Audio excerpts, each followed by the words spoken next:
요한복음 강의 37번째 시간으로 예수님의 말씀이 걸림이 되는 이유라는 제목으로 말씀을 보겠습니다. 아주 오래전 일입니다.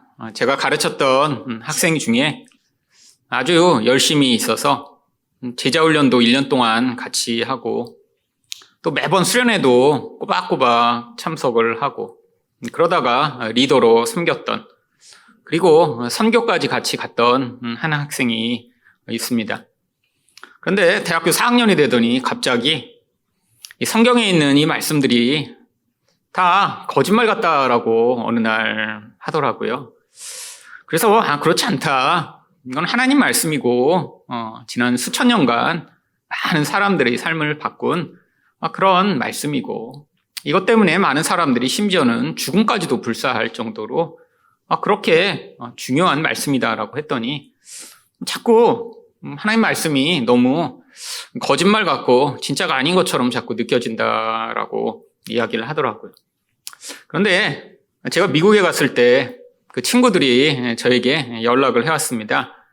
그 아무개 친구가 교회를 떠나노라고 다시는 자기는 이제 교회로 돌아가지 않겠다라고 이야기를 하며 친구들하고 이 관계도 다 끊고 그렇게 교회를 떠났다라는 이야기를 들었습니다.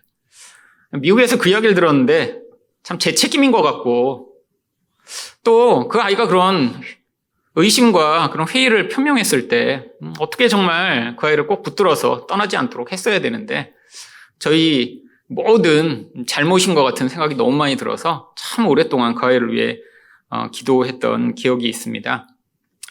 물론 지금 아직 젊으니까 하나님이 그 인생 가운데 언제 또 개입하셔서 또 교회로 돌아오게 하실진 알지 못하지만 그래도 그 아이 생각을 할 때마다 참 안타깝고 마음이 슬픕니다.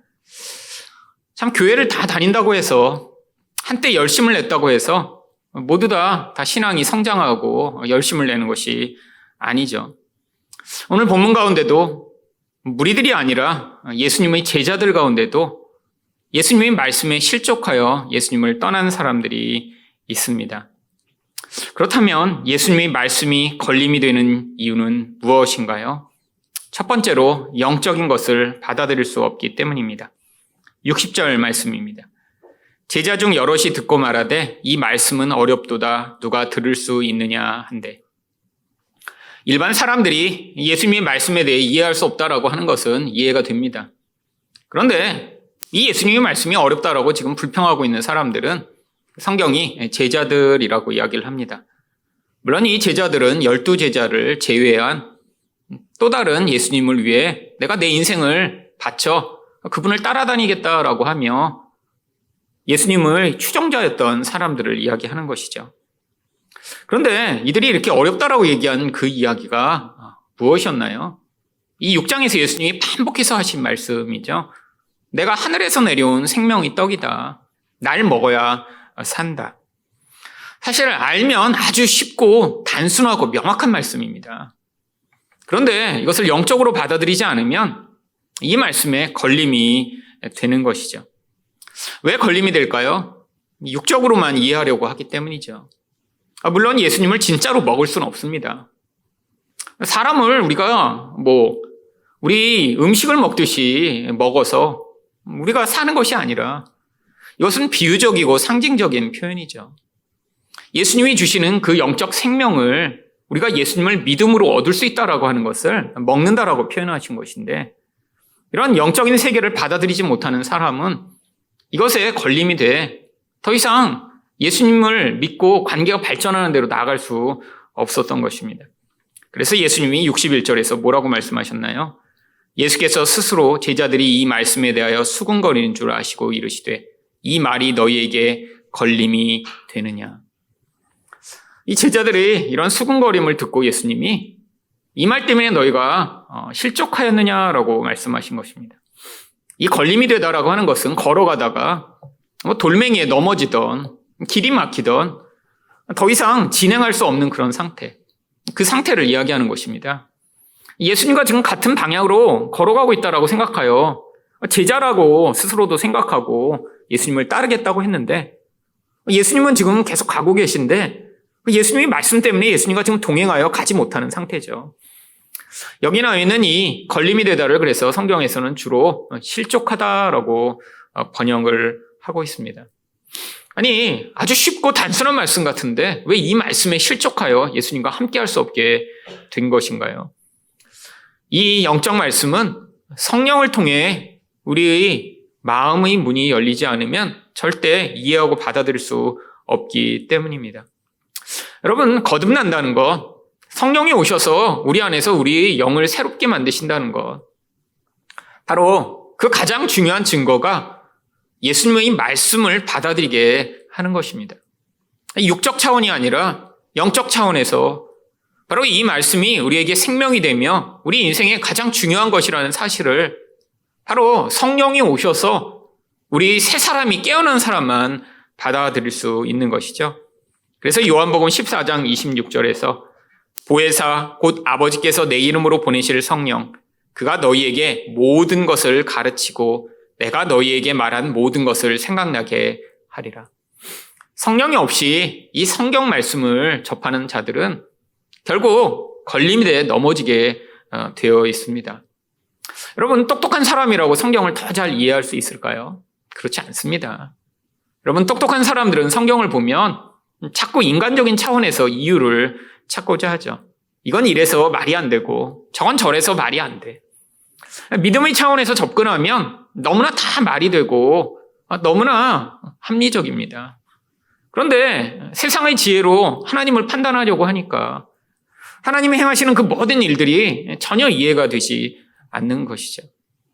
예수님이 그래서 이들에게 62절에서 이렇게 말씀하신 것입니다. 그러면 너희는 인자가 이전에 있는 곳으로 올라가는 것을 본다면 어떻게 하겠느냐? 아니, 왜 갑자기 예수님이 내가 옛날에 왔던 곳으로 다시 올라갈 텐데 그럼 어떻게 할 거야? 라고 물어보신 것일까요? 여러분, 지금 예수님 말씀 때문에 실족해서 지금 예수님을 믿지 않고 있는 상태입니다. 근데 예수님이 만약에 하늘로 지금 승천에 올라가시는 것을 보면 그제서야 예수님이 진짜였잖아 라고 놀라게 돼서 그때 믿으려고 해도 소용이 없다라는 것이죠. 여러분, 속담에 이런 속담이 있습니다. 기차 떠난 뒤에 손 흔들어도 소용없다. 예수님이 계셔서 지금 계속해서 나를 믿어라. 이게 너희에게 주어진 놀라운 기회라고 말씀하고 계신데, 아니, 이런 기회가 있을 때 그 말씀에 실족한 뒤에 받아들이지 않은 뒤에 나중에 예수님이 승천하여 가신 뒤에야 진짜였네? 라고 하늘을 쳐다보며 그때 후회해도 소용없다라고 하는 것이죠. 여러분, 많은 사람들이 기적이 일어나면 내가 예수님을 믿겠다라고 이야기를 합니다. 아니, 심지어는 인생은 내 마음대로 살다가 나중에 죽기 전에 내가 예수님을 믿겠다라고 하는 사람도 있죠. 여러분, 그런데 이런 사람들에게는 믿음을 가질 기회가 주어지지 않는 경우가 많이 있습니다. 여러분, 하나님은 우리가 말씀을 통해 예수님을 믿고 그 믿음으로 말미암아 그 믿음이 가져오는 생명을 이 땅에서도 누리기를 원하고 계신 것이죠. 여러분, 물론 예수님을 믿었다고 해서 그 믿음이 우리 일상적인 상황을 바꾸거나 혹은 내가 원하는 어떤 것을 우리에게 주지 않을 수 있을지도 모릅니다. 그런데 하나님이 진짜 우리가 이 땅에서 살아 하나님의 말씀을 믿고 그 말씀으로 은혜를 받기 원하시는 이유는 바로 이 땅에서 우리가 성장하여 그 하늘 나라를 여기서부터 누리기를 원하고 계신 것입니다. 여러분, 그래서 예수님이 63절에서 뭐라고 말씀하시나요? 살리는 것은 영이니 육은 무익하니라. 내가 너희에게 이른 말은 영이요 생명이라. 여러분, 여기서 육이 무익하다라는 건 우리 눈에 보이는 이 삶이 다 부질없고 소용없다라고 하는 것이 아닙니다. 영적 생명을 가져오는 데 있어서 이 육은 아무런 역할을 할 수 없다라고 하는 것이죠. 그러면 영적 생명을 가져오는데 이 육으로서는 아무것도 얻을 수 없지만 도대체 무엇으로 이 영적 생명을 우리는 얻을 수 있나요? 바로 말씀입니다. 그래서 예수님이 너희에게 이른 말이 영이요 생명이다라고 말씀하고 계신 것이죠. 왜 말씀이 영이고 생명인가요? 그럼 말씀을 통해 예수님을 믿게 되면 그 믿음으로 말미암아 이 땅에서 그 하늘의 영적 생명을 누릴 수 있기 때문입니다.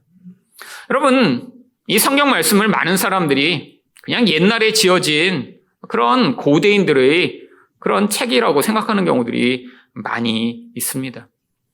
여러분, 그러면 이 성경은 그냥 옛날에 만들어진 여러 책 중에 한 권이 되겠죠. 여러분, 책들이 얼마나 많나요? 아니, 지금도 끊임없이 많은 책들이 만들어지고 있습니다. 그러면 그들 책 가운데 하나인 뭔가 더 여러 사람들이 더 옛날에 써진 책이기 때문에 이 성경 말씀이 중요하고 우리가 맨날 이렇게 성경 말씀을 듣고 배우기 위해 모여야 하는 것인가요? 그렇지 않습니다.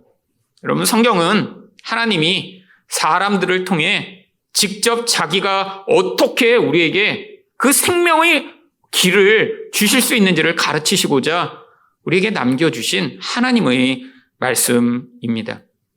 여러분, 문제는 역사상 항상 이 말씀에 대한 이러한 태도가 계속해서 영향을 받아 이 성경이 하나님의 말씀이 아닌 것처럼 생각하는 그런 사람들이 자주 나타났다라고 하는 것이죠. 여러분, 그런데 이 성경이 하나님의 말씀이 아니라 고대의 사람들이 정치적이고 종교적인 목적을 위해 그렇게 짜깁기하여 쓴 책이라고 믿는 사람들이 늘어날수록 이 교회가 항상 쇠퇴했습니다. 마귀는 어떻게 하면 이 교회를 무너뜨리고 사람들의 신앙을 뒤흔들며 어떻게 정말로 사람들의 영적 힘을 빼앗아갈까?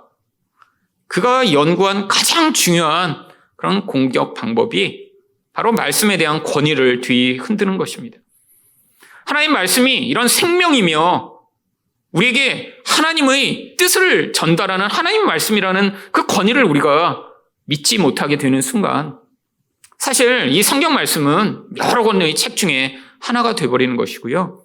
사실 이 말씀에 대한 사랑과 그러한 관심은 우리가 더 이상 필요 없게 되는 것이죠. 여러분, 이 한국의 이런 기독교가 이제까지 이렇게 부흥하고 많은 신앙의 선진들이 이렇게 교회에서 배출됐던 가장 중요한 이유 중에 하나가 바로 이 성경 말씀이 하나님의 말씀이라는 확신을 가지고 가르쳤고 배웠기 때문입니다. 그런데 요즘 이 한국에도 엄청난 이런 자유주의적 영향력이 확산되고 있습니다. 심지어는 신학교에서도 성경의 이 부분은 고대에 누가 쓴 거지만 이 부분은 나중에 제사장들이 쓴 책이고 성경을 다 이성적으로 분해하기 시작했어요. 창세기도 수백 년이 지난 뒤에 어떤 제사장 사람들이 쓰거나 아니면 어디 정치인들이 쓰거나 자기들이 목적을 위해 만들어진 짜깁기한 책이라고 이야기하는 이런 이야기. 심지어는 이사야서 같은 경우에는 저자가 4명이라고 이야기를 합니다. 문체가 다 다르대요. 아니, 수천 년 전에 써진 책을 다 분해해갖고 그 문체의 그 미려한 차이를 발견할 정도로 그 정도로 똑똑한 사람들이 아마 있나 보죠. 여러분, 근데 사람들이 이렇게 이야기하는 가장 근원적인 이유가 무엇입니까? 바로 미래적인 하나님의 이 계획과 약속이 어떻게 미리 기록될 수 있느냐라고 하는 불신 때문이죠. 이사야에 보면 이스라엘 백성들의 회복과 그들이 그런 고난 가운데도 하나님이 결국 그들을 바벨론에서 구원하실 이야기가 기록되어 있는데 절대로 이 세상에서 그렇게 미래를 알 수 없기 때문에 이사야에 나온 것은 결국 여러 사람이 시간이 지나가며 그 일들을 경험한 뒤에 나중에 짜집기해서 만든 책이라는 결론을 내린 것입니다. 근데 문제는 이런 이야기를 신학교에서 가르치기 시작한 것이죠. 여러분, 한국에도 신학교가 많이 있습니다. 근데 지금 많은 신학교들에서 이미 그렇게 가르치고 있어요. 여러분, 근데 이게 뭐와 연관되어 있나요? 이미 신앙적인 확신이 없는 그런 신학생들, 이미 마음에 성경 말씀은 온전한 하나님 말씀이라고 믿지 않는 그런 사람들이 가서 그런 이야기를 들으니까 그때 자기 확신이 마음에 생겨버리게 되는 것이에요. 여러분, 저도 제가 신학교 가기 전에 이미 저는 성경 말씀이 하나님 말씀이라는 걸 경험했고 그 은혜를 누렸으며 그런 확신 가운데 갔습니다. 물론 제가 다녔던 신학교는 그렇게 가르치는 분은 한 분도 계시지 않았고 지금도 없습니다. 사실 한국에서 가장 보수적인 신학교가 저희 교회가 속한 바로 이 총신이에요. 그래서 아직 총신에는 그런 걸 가르치는 분은 없죠. 근데 다양한 신학책들이 나와 있고 그 책을 보면 너무나 노골적으로 그렇게 써 있는 책들이 많이 있어요. 심지어는 바울 서신의 가장 저명한 학자라고 한 그런 학자가 이 바울이 이렇게 13권이나 기록했다고 하는데 자기가 연구해 보니까 바울이 진짜 쓴 거는 5권밖에 안 된다. 근데 이 사람은 얼마나 그 확신이 강한지 자기가 책을 쓸 때 수십 권의 바울 서신과 관련된 책을 썼는데 자기가 판단할 때 바울이 쓰지 않았다고 생각하는 그 책에서는 인용도 하지 않아요. 가짜 책이라고 생각해서. 여러분, 똑똑한 머리로 판단을 하니까 자기 그 판단에는 하나님 말씀으로 받아들일 수 없는 것이죠. 아니 근데 제가 그 책을 읽으며 그 사람이 바울이 쓰지 않았다라고 한 책마다 제가 더욱 많이 은혜를 받은 책이더라고요. 여러분, 제 인생 가운데 그 말씀을 통해 제 인생이 변했고 하나님이 저희 인생 가운데 말씀하셨으며 이전과 비교할 수 없는 큰 변화를 가져온 그 하나님의 말씀이었는데 자기가 판단할 때 로마서 갈라디아서 같은 말씀만 바울이 쓴 거고 나머지는 다 위작이라고 판단하며 더 이상 자기는 그것과 관계를 맺지 않겠다고 주장하는 이런 똑똑한 사람들. 근데 지금 한국 교회에 큰 위기가 닥치고 있습니다. 여러분, 말씀에 대한 이런 가치와 권위가 사라지는 순간 결국 성경에 대한 그러한 온전한 믿음과 의존이 아니라 결국 설교도 유튜브에서 보는 그런 많은 강연 가운데 하나가 될 뿐이죠. 여러분, 요즘 많은 사람들이 좋아하는 설교, 인기 있는 설교 여러분도 가끔씩 들으시죠? 여러분, 그런데 다 공통된 특징이 있습니다. 설교를 듣고 나도 성경에 대해서 거의 이야기를 하고 있지 않아요. 설교를 시작할 때 본문에 읽습니다. 근데 설교를 다 들어도 그 읽은 성경에 대해서는 이야기를 하지 않아요. 그게 왜 우리에게 주어져 있으며 이게 무슨 의미이며 하나님이 우리에게 무엇을 말씀하시는지 성경을 이야기하기보단 그 말씀을 배경으로 해서 자기가 하고 싶은 이야기를 하죠. 좋은 예와 감동적인 스토리, 화려한 언변을 가지고 사람들에게 감동과 그런 재미를 주는 이야기들. 근데 사람들이 그걸 너무나 좋아합니다. 근데 문제가 여기에서부터 시작되는 거예요. 어떤 문제예요? 여러분, 사람들이 좋아하는 거는 하나님 말씀을 듣는 것이 아닙니다. 그냥 내가 원하는 나의 욕망을 자극하고 그냥 이 시간에 와서 함께 즐겁게 그냥 좋은 이야기 듣고 갈 수 있는 그런 것들을 원하는 것이죠. 여러분, 그런 좋은 이야기는 유튜브에 넘쳐납니다. 꼭 성경을 바탕으로 하지 않아도 아주 말 잘하는, 재밌게 하는 그런 강연자들 엄청나게 많이 있어요. 심지어 영어만 잘할 수 있으면 여러분, 영어까지 그런 강연을 듣는다 그러면 일주일 내내 좋은 이야기 들으며 세상을 살 수 있는 그런 시대가 되었습니다. 여러분, 우리가 그러기 위해 이 자리에 모여서 예배를 드리는 것인가요? 아닙니다. 여러분, 이 말씀에 대한 온전한 권위를 우리 마음에서 지금 잃어버리고 흔들리고 있다면 사실 우리 마음의 중심 가운데 생명이 지금 흔들리고 있는 것이죠. 여러분, 결국 이 하나님 말씀에 대한 가치와 권위를 잃어버리게 되면 나중에 어떻게까지 되나요? 64절입니다. 그러나 너희 중에 믿지 아니하는 자들이 있느니라 하시니 이는 예수께서 믿지 아니하는 자들이 누구며 자기를 팔 자가 누구인지 처음부터 아심이로라. 여러분, 예수님이 말씀에 대한 그런 믿음이 없는 데서 시작하다가 나중에는 그 중에 한 사람이 결국 예수님을 팔아버리는 일까지 벌리게 되는 것입니다. 여러분, 그럴 수밖에 없죠. 예수님이 하나님이라는 사실을 믿은 자는 그분의 말씀에 순종하며 그분을 신뢰하고 따를 텐데 예수님의 말씀에 대한 권위를 부인하게 되면 믿음을 떠나는 것에서 더 나아가 결국 내가 원하는 것을 그분이 이루어주지 않자 결국 그를 반대하며 원수가 되는 것이죠. 결국 그래서 이렇게 예수님을 팔자 이 가룟 유다를 예수님이 심지어는 마귀라고까지 말씀하십니다. 70절 말씀입니다. 예수께서 대답하시되 내가 너희 12를 택하지 아니하였느냐? 그러나 너희 중에 한 사람은 마귀니라 하시니. 여러분, 마귀가 가룟 유다가 되었다라는 말씀이 아닙니다. 이 가룟 유다라는 존재가 이 마귀랑 똑같다라는 거예요. 마귀랑. 무엇이요? 그 마음의 본질이요. 근데 도대체 무엇이 마귀랑 똑같은 것이죠? 여러분, 우리가 마귀라고 생각하면 주로 어떤 상상이 드시나요? 일단 뿔이 달려야 돼요.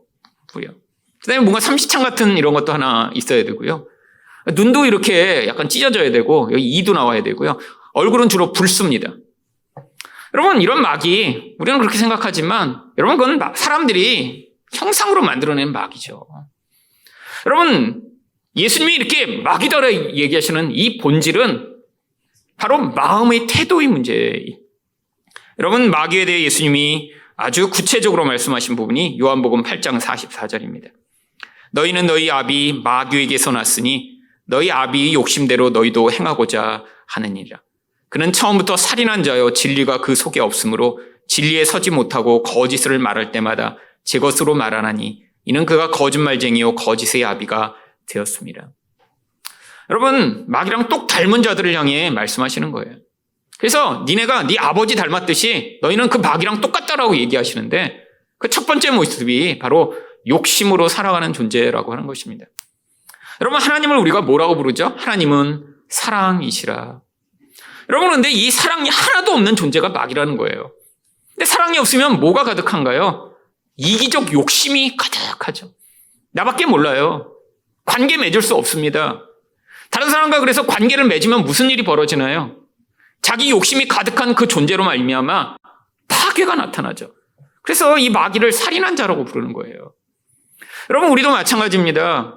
이기적 욕망만 가득한 어떤 존재와 관계를 맺으면 다른 사람은 고통하고 파괴될 수밖에 없습니다. 여러분, 여러분과 가까운 사람 중에 그렇게 욕심 많은 사람 분명히 있잖아요. 여러분, 가족 중에, 친척 중에, 친구 중에 자기 이기적 욕심만 가득한 사람은 늘 주변 사람들을 어떻게 대합니까? 나의 욕망을 위한 도구로 전락시키죠. 여러분, 주변 사람들은 그래서 고통할 수밖에 없습니다. 남자친구가 여자친구를 자기 성적 욕망을 위한 도구로 사용할 때 어떻게 되나요? 여자가 싫다고 그러고 거부해도 상대방의 그러한 인격과 태도를 전혀 고려하지 않아요. 늘 자기 욕구를 채우고자 상대방을 욕망의 대상으로 바라보니까 파괴시킬 수밖에 없죠. 여러분, 부모가 자식을 자기 욕망을 이루기 위한 도구로 바라보면 결국 그 아이의 기질과 모습과 능력에 관계없이 부모가 원하는 어떤 수준으로 아이를 만들기 위해 몰아가다 결국 그 아이를 파괴시킵니다. 이게 살인이라는 거예요. 여러분, 그런데 이렇게 욕망으로 다른 사람을 파괴시키는 이런 존재가 항상 받아들이는 것이 있습니다. 그게 바로 거짓말이에요. 여러분, 이 거짓말이라는 건 다른 사람한테 안 이쁜데 너 이뻐라고 얘기하는 그런 거짓말 얘기하는 게 아닙니다. 여러분, 여기서 이 거짓말은 진리와 반대되는, 결국 이 진리가 이야기하는 하나님 말씀과 반대되는 이 마귀의 세상의 이야기를 얘기하는 거예요. 성경에서는 이것을 세상 풍조라고 이야기합니다. 여러분, 세상에 살아가다 우리가 늘 듣는 이야기예요. 어떤 이야기요? 네가 세상에서 좋은 학교를 나와야 너는 행복할 수 있어. 너는 다른 사람을 짓밟고 일어서야 너는 결국 나중에 승리자가 될 거야. 어떻게든 최소한 다른 사람에게 너의 약점을 보이지 말아야 너는 나중에 약점을 잡히지 않을 수 있어. 돈이 최고야. 이런 이야기들이요. 아니, 세상에 살면 늘 보고 듣고 너무나 당연하다고 여기는 그런 이야기들이 거짓말이라고 하는 것이죠. 여러분, 이게 마귀적인 존재가 세상을 살아가는 모습입니다. 아니, 자기 욕심을 만족시킬 그런 이야기가 들리면 귀가 번뜩 열려요. 아니, 어디서 돈이 최고라는 이야기를 듣고 맞아, 나는 돈이 최고인 것 같아라고 믿는 사람에게는 누군가 그런 거짓말을 하면 금방 속아 넘어가게 되어 있습니다. 여러분, 사기꾼들이 누구를 사기치는 줄 아세요? 결국 그 사기치려고 하는 그 분야에 대해 너무 관심이 많고 욕심이 많은 사람이 사기에 걸려 넘어가게 되어 있습니다. 약장수가 와서 이 약 정말 좋은 거예요 라고 하는데 약에 관심이 없고 별로 약 먹는 거에 아무런 생각이 없는 사람은 그 약 사지 않죠. 여러분, 결국 욕심이 있어야 걸려 넘어가게 되어 있습니다. 여러분, 제가 아주 어렸을 때 제 동생과 동네 놀이터에서 놀고 있는데 어떤 중학생 형아가 오더니 호떡을 하나씩 저희한테 주었습니다. 그래서 이렇게 그럼 너무 친절하게 잘해주는 거예요. 그러더니 그런 얘기를 하는 거예요. 자기 집에 가면 막 이렇게 움직이는 그런 커다란 로봇가 있는데 막 다 분해되고 막 이렇게 막 하늘도 날 수 있고 막 너무 좋은 거래요. 근데 들었는데 제가 어렸을 때니 그런 로봇가 어디 있겠어요. 벌써 수십 년 전 일인데 근데 너희가 너무 착하고 너무 예뻐서 자기 집에 오면 그 로봇을 주겠다는 거예요. 그래서 왜요? 그랬더니 자기는 벌써 커서 이 로봇 이제 더 이상 안 갖고 놀아도 되고 줄 텐데, 근데 그 로봇가 꼭 동전을 넣어야 움직인대요. 동전을 넣어야. 그러더니 저희 보고 물어보더라고요. 집에 혹시 저금통 있냐고. 그래서 그 저금통에 있는 동전을 넣어야 그 로봇가 움직이고 말도 하고 막 그러는데, 그 집에 가서 저보고 저금통을 갖고 오라는 거예요. 근데 저희 집에 이제 저랑 제 여동생 저금통이 있었습니다. 그래서 그럼 알았다고. 그리고 제가 잽싸게 집을 뛰어갔어요. 그리고 막 뒤지는데 마침 제 저금통은 없고 제 동생 저금통만 있는 거예요. 못 찾겠어요. 빨리 가서 그거 지금 말하는 로봇 봐야 되는데. 그래갖고 찾다 못 찾아갖고 일단 근데 어머니가 안 계셔서 제 여동생 저금통만 일단 들고 갔다가 그 형아를 줬어요. 그러더니 형아가 보더니 지금 내가 로봇을 갖고 올 테니까 잠깐 기다려. 금방 온대. 금방 저녁 때까지 안 왔습니다. 집에 가서 어머니한테 그 얘기했다 엄청 혼났죠. 나중에 보니까 거기 돈이 꽤 묵직하게 많았어요. 근데 왜 그렇게 제가 속아 넘어갔을까요? 그 말하는 로봇 그거 준다는 그 거짓말 갖고 싶었거든요. 40몇 년 전에 그런 로봇가 어디 있겠어요. 근데 거짓말에 속아 넘어갔는데 제가 갖고 싶어서 돈 줘서 그거 내게 준다니까 그 욕심에 걸려 넘어간 거죠. 여러분, 사기꾼들은 본능적으로 압니다. 누가 돈에 예민한가? 어떻게 하면 돈을 더 많이 벌 수 있다는 말에 금방 속아 넘어갈 수 있는가? 여러분, 결국 자기 욕심에 자기가 넘어가며 결국 무너지게 되는 것이죠.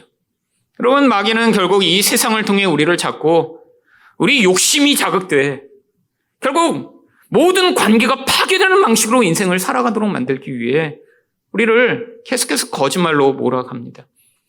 여러분, 하나님의 말씀에 바로 서 있지 않으면 우리는 이야기를 들었을 때 분별할 수가 없어요. 여러분, 세상에서 우리가 늘 듣고 보고 접하는 모든 것들은 어떤 집 아이는 이렇게 해서 공부를 잘했대더라. 그래서 서울대 가고 하버드에 유학 갔대더라. 이런 이야기를 듣게 되죠. 여러분, 기독교인들이라고 다른가요? 아니요.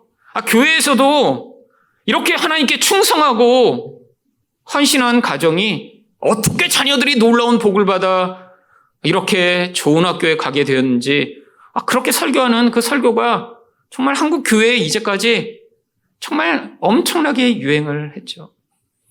여러분, 이게 인간의 기본적인 경향입니다. 여러분, 진리 위에 서지 못하면 우리는 늘 이렇게 우리 욕망을 자극하여 자기밖에 알지 못한 채로 살아가며 결국 거짓말에 속아 넘어갈 수밖에 없는 그런 인생을 살게 돼 있죠. 근데 이게 마귀적으로 산다는 거예요. 마귀적으로.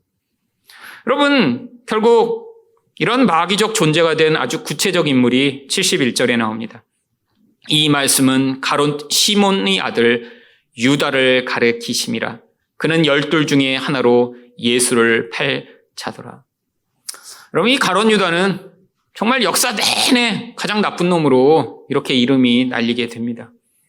여러분, 이 가롯 유다에 대한 에피소드가 성경에 나와 있는 거의 유일한 그런 내용이 무엇인가요? 바로 요한복음 12장 4절부터 6절입니다. 제자 중 하나로서 예수를 잡아줄 가롯 유다가 말하되 이 향유를 어찌하여 300데나리온에 팔아 가난한 자들에게 주지 아니하였느냐 하니 이렇게 말함은 가난한 자들을 생각함이 아니요 그는 도둑이라 돈꾀를 맞고 거기 넣는 것을 훔쳐 가미로라. 여러분, 이 가롯 유다가 예수님을 판 이외의 다른 에피소드 중에 하나는 그가 얼마나 도둑질을 하는 나쁜 놈인가 이야기하는 것입니다. 행위의 문제가 아니에요. 여러분, 이 가롯 유다가 왜 예수님을 팔게 되었는지 우리는 아주 구체적인 정황은 알지 못합니다. 근데 그 사람이 이런 행위를 하게 된 가장 근원적인 이유 중에 하나가 결국 그 안에 이런 무서운 욕망이 도사리고 있던 존재였음을 성경이 이야기하고 있죠. 여러분, 돈에 대한 욕망이요? 아니, 이 헌금을 훔쳐 정말 자기 욕망을 채우고자 하는 이 무서운 짓. 여러분, 마리아의 향유 컵을 이렇게 깨뜨린 것을 보면서도 예수님이 이 여자가 행한 일을 대대로 기록하여 기념하라고 말씀하신 그 일조차 자기 욕망의 도구로 삼고자 했던 이 가롯 유다. 결국 예수님도 결국 자기 욕망을 위한 도구로 그를 바라보았는데 그게 좌절되자 팔아버린 것임을 우리는 유추할 수 있습니다. 여러분, 결국 이렇게 욕망이 가득했더니 그가 어떻게 되었나요? 요한복음 13장 2절입니다. 마귀가 벌써 시몬의 아들 가롯 유다의 마음에 예수를 팔려는 생각을 넣었더라. 여러분, 마귀가 아무 사람에게 가서 이렇게 생각을 막 집어넣어 주나요? 아닙니다. 여러분, 마귀가 넣어주는 생각은 그 마음에 이미 그 생각을 받아들일 똑같은 마음이 있어야 가능한 거예요. 여러분이 어떤 종류의 생각을 이미 가지고 있다면 그런 이야기가 들을 때 귀가 솔깃합니다. 여러분 가운데 혹시 여기 유튜브를 여러 종류를 구독하시는 분들 많이 계시겠죠. 저도 유튜브 구독하고 있습니다. 요즘은 요리 유튜브를 제가 주로 많이 구독을 하며 가족을 행복하게 하기 위해 애쓰고 있죠. 그런데 유튜브 가운데 아주 나쁜 종류의 유튜브가 있어요. 이 유튜브가 참 아주 기가 막힌 알고리즘이 하나를 클릭해서 보기만 하면 계속 추천해 줍니다. 제가 요리 유튜브를 요즘에 한 2개쯤 구독했더니 이제는 유튜브를 키기만 하면 요리만 나와요. 하루 종일. 여러분, 그런데 이게 편향성이라는 거죠. 여러분, 유튜브가 왜 그렇게 할까요? 여러분, 이 편향성에 이렇게 사람들에게 만족을 주지 못하면 더 이상 구독을 하지 않고 보지 않기 때문이죠. 사람들이 많은 시간을 거기에 머무르도록 하는 가장 중요한 일이 편향성을 만족시키는 것입니다. 여러분이 만약에 정치적으로 어떤 입장에 서서 한번 그 유튜브를 보기 시작하면 여러분이 생각하는 것과 늘 일치하는 그런 사람들의 이야기만 계속 듣게 돼요. 여러분이 만약에 보수 쪽이시라 그 보수적인 그런 이야기를 하는 유튜브를 한번 보기 시작하면 그 다음부터 유튜브에 나오는 모든 컨텐츠는 다 보수적인 이야기만 합니다. 여러분, 왜 그럴까요? 여러분, 사람들이 새로운 거를 배우는 건 싫어합니다. 자기 생각을 바꾸고 마음을 변화시켜야 되니까요. 이건 어려운 일이에요. 이건 아이들만 가능합니다. 아이들도 그냥 가능한가요? 여러분, 시험도 봐야 되고 학교에서 혼나야 되고 집에서 맨날 감시하고 이래서 겨우 받아들이는 거예요. 아주 어려운 일입니다. 반복해서. 나이가 들면 이제 더 이상 그걸 싫어해요. 새로운 걸 못 받아들입니다. 근데 이미 다 자기가 원하는 게 있어요. 그 원하는 거를 자꾸 자극하고 더 자극해서 그를 듣기 원하기 때문에 이런 편향성이 있는 이야기를 한번 듣기 시작하면 그 편향성의 덫에서 벗어날 수 없는 것이죠. 결국 마귀가 이 세상에서 계속 사람들을 결국 자기가 원하는 것만 듣고 그 원하는 것에서 벗어나지 못하도록 만들려고 지금 이 모든 세상을 움직여가고 있습니다. 이게 세상 풍조예요. 여러분이 TV를 켜고 유튜브를 보고 넷플릭스를 보고 끊임없이 보고 듣고 하는 그 모든 것들은 결국 우리의 욕망을 만족시키며 여러분을 그 마귀와 같은 세상의 풍조에서 벗어나지 못하도록 만들려는 시도인 것이죠. 여러분, 하나님의 말씀이 여러분의 이런 생각을 뒤흔들며 깨고 있다면 여러분은 지금 이 말씀의 은혜와 능력을 경험하고 있는 것입니다. 그런데 여러분이 심지어는 설교마저도 늘 내가 듣고 싶은 이야기만 듣고 내가 만족하는 이야기만 찾아다니고 계시다면 지금 여러분이 이 말씀의 생명을 경험하는 것이 아니라 결국 말씀을 통해 자기 욕구만을 만족시키는 자리에 서 있는 것이죠. 여러분, 이거 안타까운 인생 아닌가요? 교회에 다니고 신앙을 가졌지만 말씀이 가져오는 생명은 경험하지 못한 채로 결국 자기 욕망을 만족시키다 죽는 인생이라니요. 여러분, 바로 이런 편향성의 자리에서 벗어나게 만드는 말씀의 생명을 경험하시는 여러분 되시기를 축원드립니다. 두 번째로 예수님의 말씀이 걸림이 되는 이유는 무엇인가요? 하나님의 도움이 없으면 예수님을 믿을 수 없기 때문입니다. 65절 말씀입니다. 또 이르시되 그러므로 전에 너희에게 말하기를 내 아버지께서 오게 하여 주시지 아니하시면 누구든지 내게 올 수 없다 하였노라. 여러분, 결국 예수님을 믿고 그 말씀을 듣게 되는 건 하나님의 도움이 없이는 불가능합니다. 왜 불가능한가요? 성령으로 이렇게 마음이 열려 영적인 것을 받아들일 수 있어야 되는데 이게 하나님의 도움이 없이는 인간적 노력으로는 애써도 불가능한 것이죠. 여러분, 그래서 결국 누군가 믿음을 가지고 예수님을 믿는 것은 하나님의 철저한 개입입니다. 그렇다면 우리가 아무 일도 안 해도 되지 않는 거 아닌가요? 아니, 하나님이 개입하셔서 이렇게 믿음을 가지게 되고 하나님이 개입하셔야만 예수님을 믿게 된다면 우리 노력이 왜 필요한가요? 여러분, 하나님의 가장 중요한 뜻이 바로 사람을 구원하는 일입니다. 하나님이 이렇게 이것을 중요하게 여기신다면 바로 우리가 그 일에 동참하게 될 때 하나님의 일하심을 가장 강력하게 경험할 수 있기 때문이죠. 여러분, 우리가 일상을 살아가며 직장 다니며 이러는데 하나님의 개입과 은혜, 그 놀라운 능력을 우리가 자주 경험하나요? 여러분, 잘 경험 못합니다. 솔직히 지난 한 주 동안 하나님이 이렇게 놀랍게 내 인생에 개입하셨어, 이런 고백이 잘 없잖아요. 여러분, 저도 마찬가지입니다. 일상 가운데 이런 고백이 잘 안 나타나요. 인생을 돌아보면 옛날에 있었죠. 어쩌다 한 번씩 있죠. 그런 은혜의 흔적들이 있었으니까 여기까지 왔는데 우리 일상에서 이런 놀라운 은혜는 잘 없습니다. 왜죠? 그거는 우리 능력과 우리에게 주어진 그런 모든 상황을 통해 우리가 얼마든지 살아갈 수 있으니까.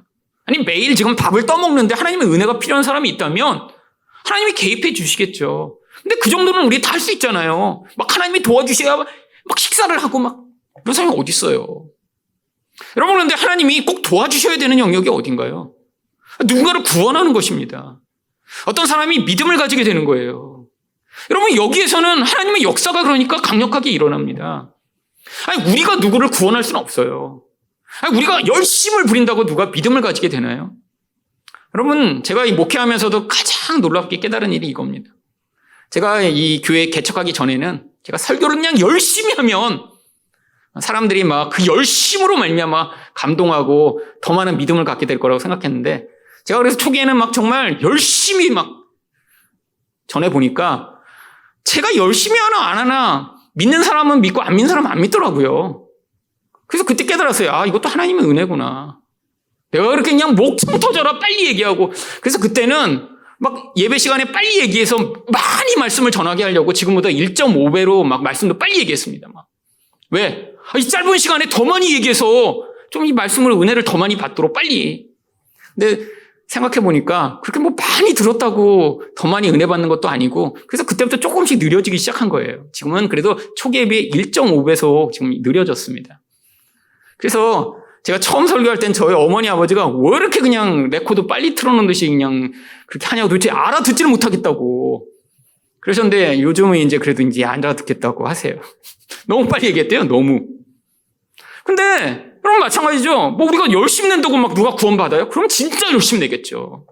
아닙니다. 근데 우리가 그 자리에 있고 포기하지 아니하면 하나님이 일하시는 것을 볼 수 있어요. 여러분, 저도 지난 7년간 여러분 가운데 저 때문에 무슨 믿음이 자라고 그런 게 아니라, 그 자리에 제가 있었더니 여러분 가운데 정말 하나님을 더 알게 되고, 정말 예수님이 누구신지 믿음을 얻게 되며, 정말 옛날에 내가 믿었던 것이 참 믿음이 아니었다라는 걸 고백하는 그런 분들을 이 자리에서 정말 저도 만나게 되었습니다. 여러분, 하나님이 하신 거죠. 똑같은 말씀을 듣고 어떤 사람은 그거를 받아들일 수 없었는데, 어떤 분들은 그렇게 믿음을 가지게 되고 이제는 정말 예수님을 진짜 처음 믿는 것이라는 그런 생각을 하게 될 정도로 은혜를 받으셨다면 하나님이 행하신 것이죠. 여러분, 우리가 그때 하나님의 놀라운 능력과 은혜를 어떤 때보다 많이 경험할 수 있기에 하나님이 그 자리로 우리를 초대하고 계신 것입니다. 여러분, 그래서 우리가 포기하지 않아야 돼요. 여러분, 누군가를 우리가 바라보며 이 사람이 정말 믿음을 갖게 되고 성장했으면 좋겠다, 소망을 가질 수 있지만 얼마나 낙심하는 일이 많나요? 여러분, 근데 왜 낙심하죠? 우리가 기한을 정해놓고 수준을 정해놓고 그리고 내가 열심을 내다 보니까 탈진하고 힘들어지는 거예요.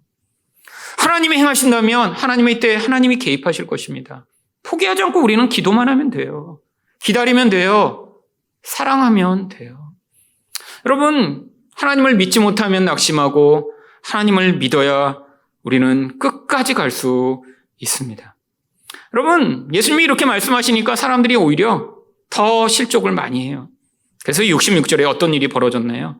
그때부터 그의 제자 중에서 많은 사람이 떠나가고 다시 그와 함께 다니지 아니하더라. 여러분, 제자였어요. 예수님을 따르고 배우겠다고 쫓아다닌 사람들이었어요. 근데 결국 실족해서 다 떠나버립니다. 여러분, 참 너무나 안타까운 일이죠. 아니, 역사상 소수한테만 주어진 기회 아닌가요?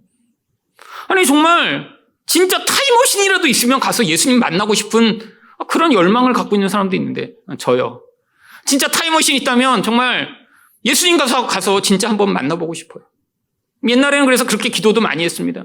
제가 예수님 사랑하니까 제발 저한테만 예수님 얼굴 한번 보여주세요. 기도 많이 했어요. 한번 보고 싶다고. 여러분, 예수님 진짜 만나고 싶었어요. 너무나. 가서 손도 한번 잡아보고. 정말 연애하는 것보다 더 짜릿할 것 같았어요. 얘 하나님을 만나자니. 근데 예수님을 만났는데 버리고 떠나가요. 너무 안타까운 일이죠. 그런데 그때 예수님이 12 제자에게 물어보십니다. 67절입니다. 예수께서 12 제자에게 이르시되 너희도 가려느냐? 여러분, 그런데 이런 상황에서도 하나님이 택한 자들은 결국 끝까지 가게 된다는 것입니다. 그때 왜 이 12 제자에게 물어보신 것인가요? 이 12는 바로 교회로 선택된 자들을 대표하기 때문입니다. 이 12이 늘 교회의 숫자예요. 3 곱하기 4, 하나님 백성이 사방에 가득함을 나타내는 이 12. 그래서 구약에서도 꼭 12지파가 필요했고 신약에서도 이 마귀 같은 가룟 유다가 있었지만 결국 12를 항상 유지해서 교회가 항상 이렇게 온 세상에 가득함을 보여주시고자 했던 것이죠.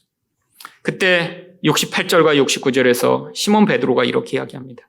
시몬 베드로가 대답하되 주여 영생의 말씀이 주께 있사오니 우리가 누구에게로 가오리까? 우리가 주는 하나님의 거룩하신 자인 줄 믿고 알았사옵나이다. 여러분, 이게 바로 참 교회, 참 백성들의 반응입니다. 인생 가운데 늘 항상은 아니지만 영생의 말씀을 경험한 적이 있어서 그래서 예수님이 하나님이시며 거룩하신 분이라는 사실을 우리가 경험했기 때문에 실족할 때도 있고 넘어질 때도 있지만 예수님을 떠나지 아니하며 계속해서 그 자리에 붙어 있을 수 있는 것이죠. 여러분, 제 인생 가운데도 하나님의 말씀을 사실 다른 분보다 훨씬 더 많이 은혜를 받아 이 자리에 오게 되었지만 사실 저도 처음 그 말씀이 정말 큰 은혜로 경험된 것은 바로 제가 나이가 어느 정도 들어서입니다. 1996년 4월 24일. 사실 그때 저는 몸이 아파 움직이지도 못하고 사실 누워서 식물인간처럼 있었던 때 모든 걸 포기하고 정말 죽음을 기다리며 참 이래도 죽었으면 좋겠다라고 좌절했을 때 그때 마지막으로 선택한 게 기도원에 가서 내가 왜 이렇게 되었는지 이유는 알고 죽자라는 마음으로 기도원에 갔습니다. 그래도 하나님과의 관계도 워낙 깨져 있었어서 한 1년 동안 성경도 한 번도 안 읽다가 그래도 하나님한테 내가 왜 이렇게 됐는지 좀 물어나 보고 답이라도 찾자라고 생각을 해서 성경을 새로 사갖고 갔어요. 그래서 그 날짜를 기억합니다. 96년 4월 24일. 그런데 바로 그날 이 성경 전체 가운데 어떤 책을 읽다가 내가 죽어야 될까 그런 마음으로 이 성경을 펴려고 그랬는데 맨날 창세기부터는 엄청나게 많이 읽었거든요. 늘 창세기 읽다가 출애굽기까지 읽다가 레위기에서 멈추고. 근데 제가 정말 그때는 죽을 줄 알았어요. 누워서 움직이지 못하는 그런 상태니까. 근데 마음에 창세기부터 읽을 수는 없어서 기도를 했습니다. 하나님, 어떤 책부터 읽을까요? 근데 마음에 예레미야를 읽어야겠다는 감동이 막 있는 거예요. 근데 제가 그때는 성경도 잘 모르고 그러는데 이 예레미야는 저주와 심판의 말씀이거든요. 그래서 하필이면 예레미야를 왜 읽다가 내가 이렇게 은혜를 받아야 되나. 그래서 이상하다. 그런데 너무 감동이 큰 거예요. 예레미야를 꼭 읽어야 될 것 같은. 그래서 예레미야를 찾아서 폈습니다. 폈는데 여러분 예레미야 1장이 성경이 쭉 있는데 아니 그 많은 구절 가운데 딱 한 절만 눈에 들어오는 거예요. 1절부터 읽지도 않았는데 예레미야 1장 5절에 내가 복중에 지기 전에 너를 알았고 내가 태중에 구별하여 너를 열방 중에 선지자로 불러노라. 이 한 구절이 눈에 들어오기 시작했습니다.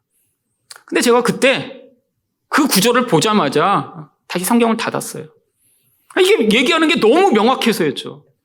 저는 답을 찾아 기도원에 가서 하나님 도대체 왜 이런가요? 라고 물어봤는데 아니 이 성경 구절은 저한테 네가 목사가 되라 라고 말씀하시는 너무 명확한 구절이라 그래서 성경을 닫았습니다.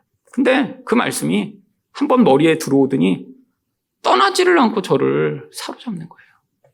정말 온 세상에 그 말씀만 있듯이 제 머릿속에 그 말씀이 들어온 다음에 열방 중에 선지자로 불렀노라 저를 붙들고 흔들기 시작했습니다. 그때가 사실 말씀이 살아있다는 걸 경험한 게 처음이었어요.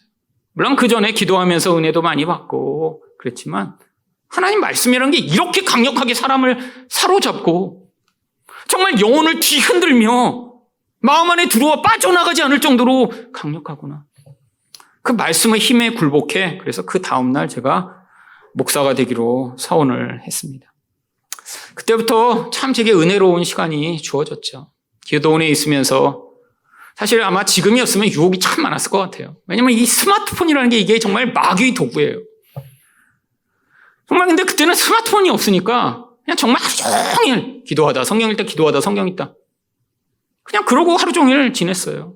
그러면 하루에 100장씩 읽는 적도 있습니다. 그냥 아침에 앉아서 그냥 읽는데 그냥 신약 다 읽고 그럼 기도원에서 몇 개월을 그렇게 지내며 신약을 수십 번 통독하고 구약도 수십 번을 통독하며 그때는 뭐 성경을 어떻게 읽어야 될지도 모르니까 성경을 읽으며 큰 은혜를 받았어요.